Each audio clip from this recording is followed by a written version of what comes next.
Hey guys, this is Anon, and I am here to chat today about the T30, the American Tier 9 tank destroyer that brings an extremely unique skill set to Blitz and isn't really quite like any other tank in the way it kind of brings everything together. This is a tank that is heavily beloved by a lot of players, especially among players that don't typically enjoy tank destroyers, or more specifically turretless tank destroyers, as this tank kind of brings the best of both worlds between a heavy tank and a tank destroyer. It's essentially a T29 that is mounted with a massive 155mm gun, similar turret, similar hull, and so we're going to look at a lot of those stats and see what makes this tank so unique, and both how to handle its strengths and weaknesses. As always, we're going to jump straight into Tank Compare, and I went ahead and brought in pretty much all of the Tier 9 tank destroyers, and that's because there isn't a direct comparison for the T30 since it is kind of a hybrid tank. It essentially is a heavy tank, just at a few tiers lower, but mounted with a really massive gun, and because of that, I think the properties lay out completely different, the stats lay out completely different than all the other tank destroyers, so we're just going to take our time and kind of go through that. And kind of see where the highlights come in from there. So I have it set up essentially how I run it. You could go a bunch of different ways. I go for gun handling because the gun handling is fairly weak and the DPM is fairly weak. So those are the things I'm going to highlight as much as possible. So I go with vents, rammer, and a gun lane drive. There are plenty of arguments, and I wouldn't be upset with anybody for running binocs. It's a large tank, so I don't think I would run a sniping setup with like a camo net. But for me, I want to hit as many of my shots, so this is what I go with. And so I did standard setups on kind of the rest of it as well, going largely with binocs on tanks that tend to be snipers, or gun lane drive on tanks that tend to need more of the gun handling. The one exception is a little bit different is the SU-122-54 I have loaded with optics because I tend to run that a little bit more aggressively, and so that's just what I went with as kind of a baseline. So the number one thing that always stands out to me about this tank when you're looking at stats is its DPM, and it is at 2823, which compared to every other tank destroyer at Tier 8 or Tier 9, I'm sorry, is pretty abysmal. It's horrible. It's pretty much down at more of a heavy tank damage per minute, and that's because this tank is just so much more versatile. It's something that it definitely struggles with a little bit. And I think when you look at the gun, there are plenty of negatives.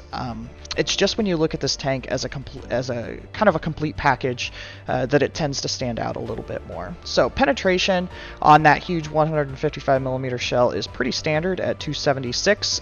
You see that runs pretty much in line with all the other tank destroyers at 9, only a little bit behind the Object 704, but better than the Russians and even the Tortoise for its standard ammunition. Switching over to premium ammo, which it carries APCR, which to me is always a huge plus over the finickiness of heat, but it's actually kind of on the low side for that. 320mm of penetration on its APCR, which you can see ties it with the T95 for the lowest at Tier 9.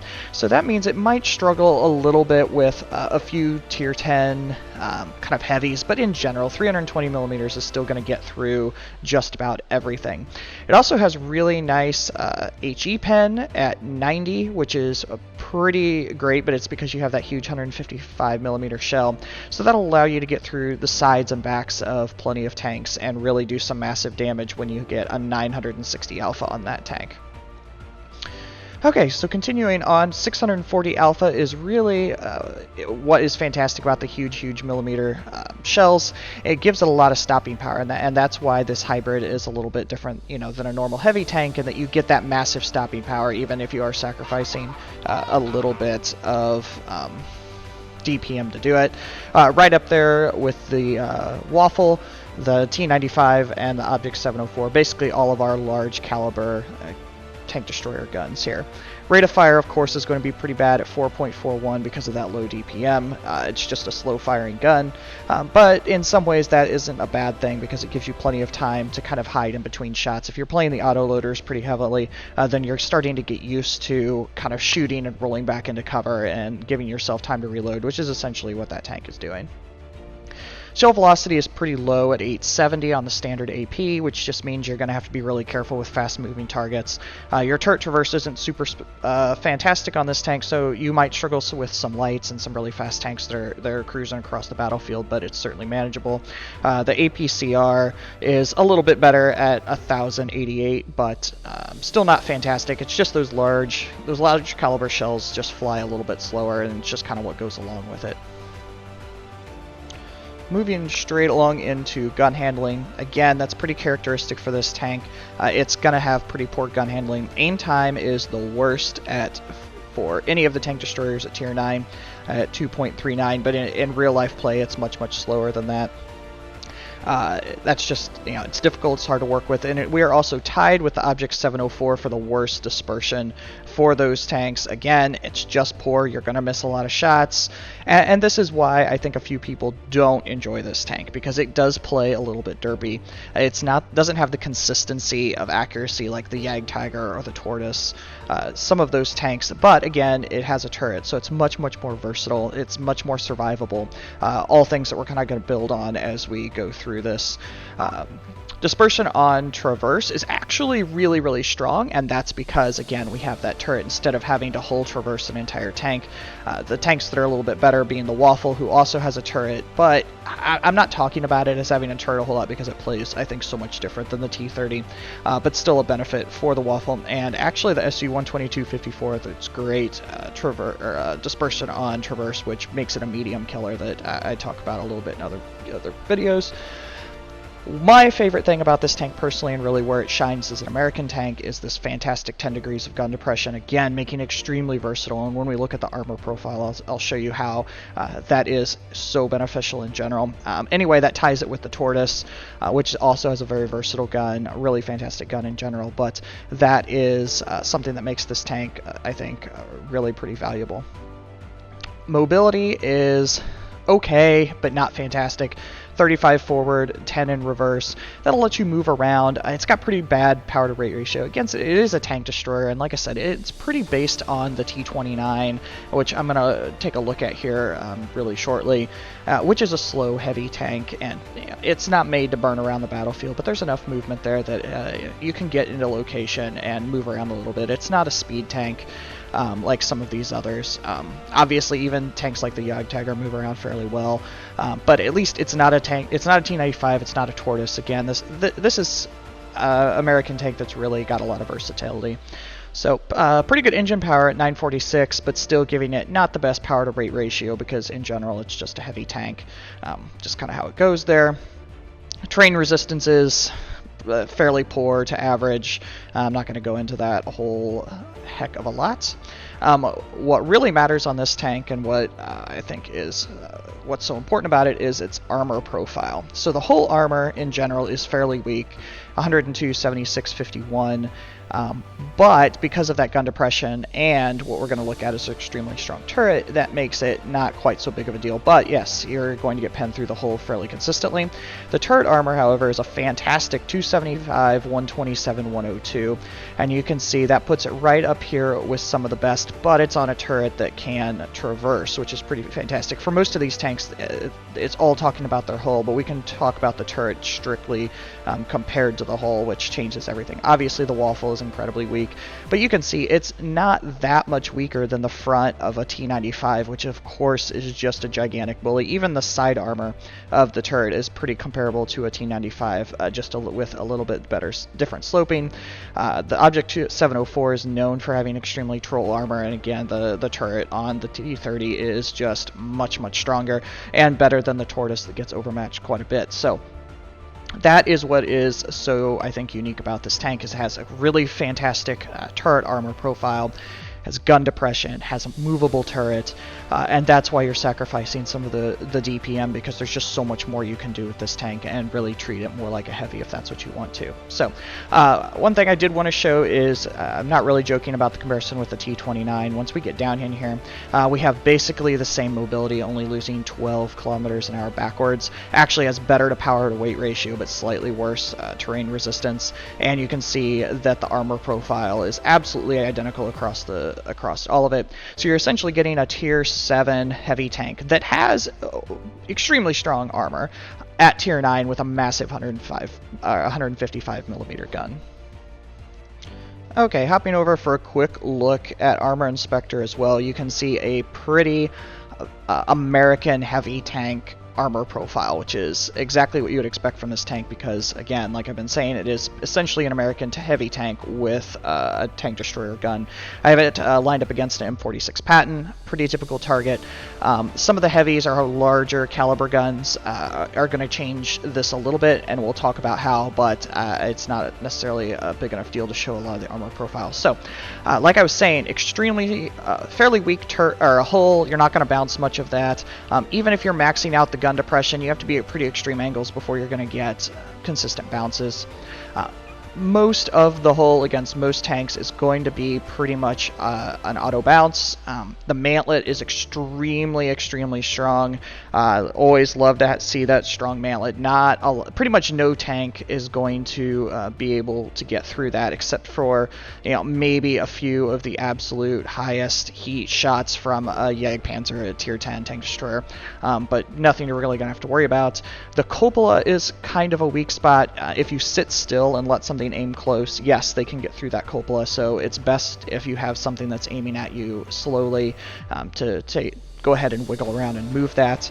And the other thing that you're going to run into is as you turn your turret and against some higher caliber or higher penetration guns, you have these little weak spots in the cheek, which is something to be aware of. Again, it's on the sides of the mantlet. They're fairly troll, they do bounce a lot, but again, if you're letting a tank aim at you and really letting it take its time, you need to be careful with that so they can't work through those cheeks.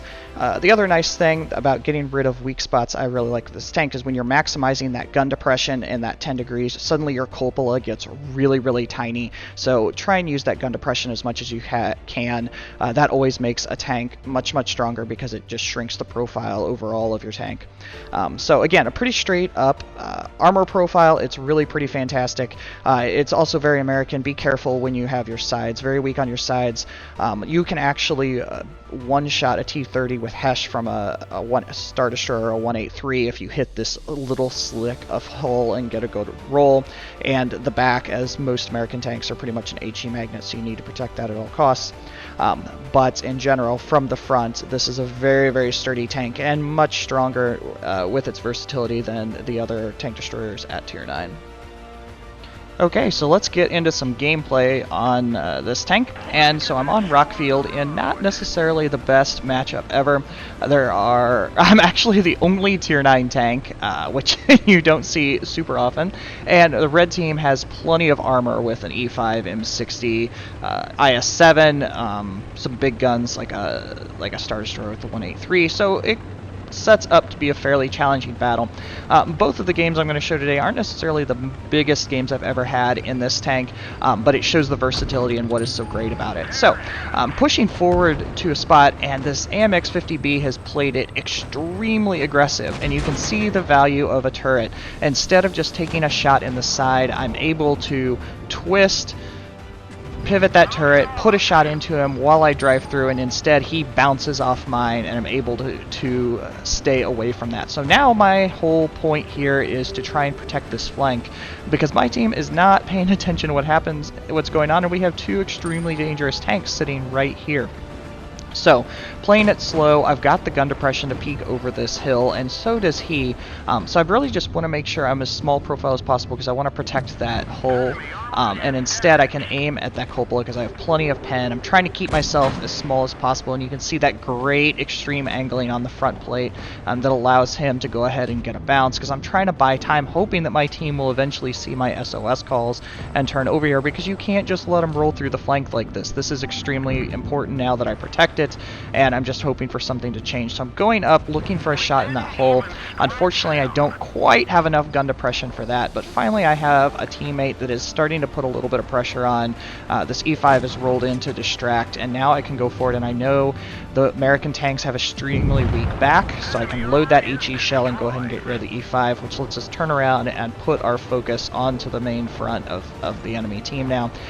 It just took a little bit longer than I wanted to, but if that E5 had rolled through, it just would have been a terrible, terrible situation. So I'm just going to go for the easy shots that I have on the backs as much as I can, because we're already down and in a really pretty bad situation, because I've got this E5 full health, which is helpful, but we also have a T62 that isn't helping at all and sniping from the other side. Yeah, he might get some shots in, but we need that armor over here right now. So the M60 rolling up, I shoot his drive wheel hoping that the E5 can turn and put a shot into him, but the AMX is really the most dangerous target now, and we're honestly in a pretty defensive situation. I'm trying to track because I don't want him to be able to push through and get 3 rounds into me, because I would be pretty close to dead at that point. And this is where having a sniper did help a little bit, that was able to push him back. You know, I could go both ways on having a sniper in this situation, because yeah, he can get some sneaky damage in, but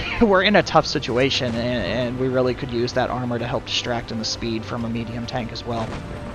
So I'd really like to get rid of the AMX because it's dangerous, but because the E5 is behind me, I want to also push through and try and, you know, kind of, like I talk about a lot, and I'm trying to put them basically on all one side from us, so that we aren't fighting multiple fronts. The E5 does a good job of getting rid of the AMX, which was probably the most dangerous, and now I'm just kind of flipping back and forth. The IS-7 is going to be scared of me, and the T57 is pushed through kind of hard. So I'm turning because it looks like he's going to play it more aggressively than the IS-7 is, and in general now I'm just in a bad position because I can probably be one shot, definitely two shot by the T57, and still my T62 friend isn't moving. So I'm trying to move in a position where I can use my gun depression and try and keep my hull as protected as possible. I can see that the T57 has actually gone to the other side where I was seen last, which makes this move that I did even better. Look, the T62 again is able to put a little bit of sniping damage into him. He must have binocs on because it's really good view range. He definitely has kind of a sniper setup, so I'm trying to essentially just use him as best as I can. If a teammate isn't helping exactly how you would want to, try and find positions that they are essentially forced to help you. and if I can push tanks into his view range, then it will help. Okay, so I wanted to give myself time to reload, and that's why I set up in a side scrape. And I also want to make him as nervous as possible. So I'm kind of trying to make sure I'm getting proxy spotted so he knows that I'm here, because I'm hoping he'll poke out and try and get this damage in here. So I'm just trying to essentially bait to see if I can get that away from him, but instead the IS-7 comes rolling around, and that's pretty dangerous. I showed you how the turret cheeks on this tank are fairly weak. The IS-7 has plenty of pen if he aims well, especially with his premium ammo, to get one through, but I can also see his ammo rack is damaged, so when he misses that shot, I am able to go ahead and kind of pivot around and get away from that gun to relocate. In the process of all of that, my T62 had finally come to help and immediately got himself killed. So it's a 1 versus 2 situation, but they're both one-shots. So I'm flipping around again because the proxy spot is off. They don't know exactly where I am. A lot of players will just stay in that one position and fight through, but I can use the mobility and the turret to move around and get in a better spot and go ahead and be able to get rid of that T57, which is pretty dangerous at this point. This is the instance where I decide to go ahead and stay where I'm at, and that's because of the T62 giving me some fantastic cover, which allows me to go ahead and let him roll out. So just in general, I wouldn't have been able to move back and forth nearly that much and put myself in a position to win if I didn't have a turret. A turretless tank destroyer would have just essentially had to back up and hope they come out in front of them, or risk taking a shot to turn a corner, but having that turret, but still the huge stopping power, allowed me to go ahead and pull out that win. Okay, so one last battle just to kind of show this thing off a little bit, now I'm actually top tier, but there are plenty of tier 9 vehicles in the battle, so it's not a gimme here on Vineyards, and I'm going to go ahead and roll kind of up to the center to try and get some spots. I'm platooned with a M103 tier 9 heavy tank who is also extremely versatile. You can think of these as very similar tanks, except the 103 is more mobile and has a more standard gun.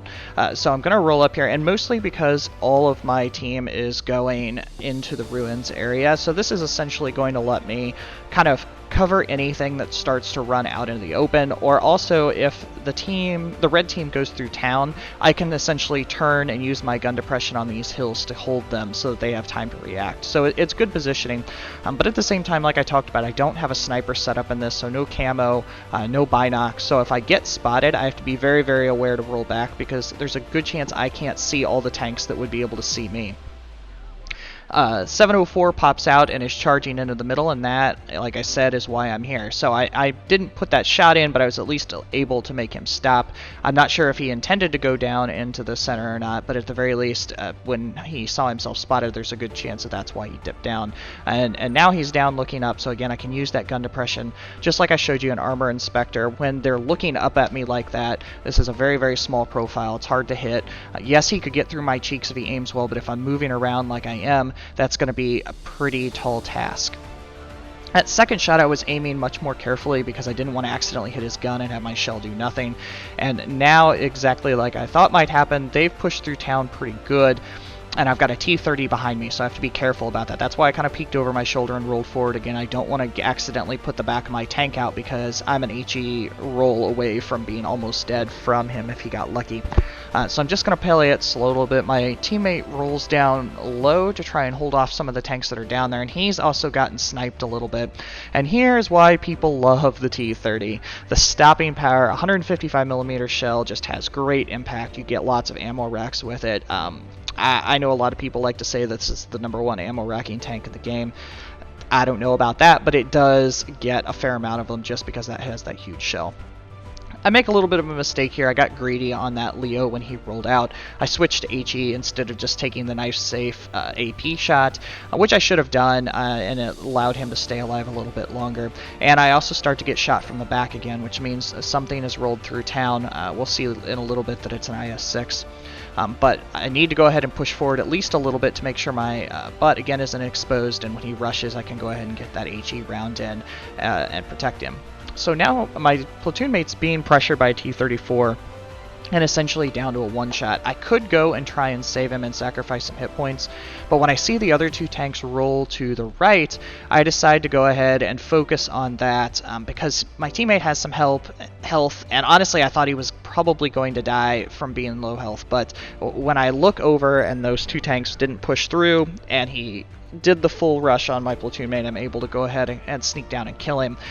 But really, you could have played that either way, but I just wanted to make sure those two tanks, because they're very dangerous. We've got an IS-6 and a T-30 left. I didn't want them to just roll straight in on us with the high ground, because that would be extremely dangerous.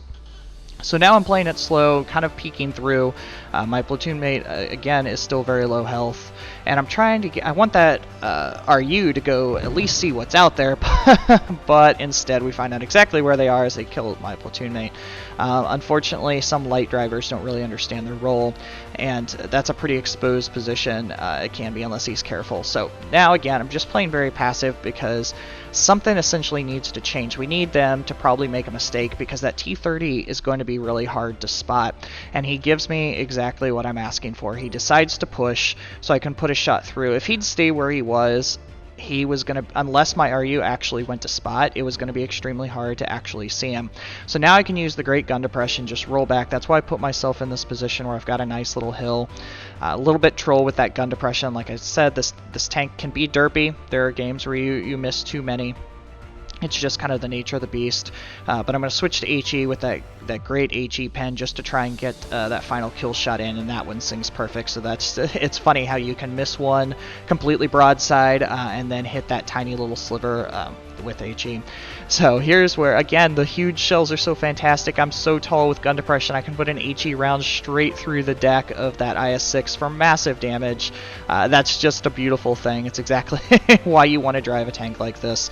And now it's just mop up to kind of finish this off. So in general, I hope this helps. If you don't generally enjoy tank destroyers, I encourage you to try this tank out, because it just is a little bit different. It's quite that hybrid.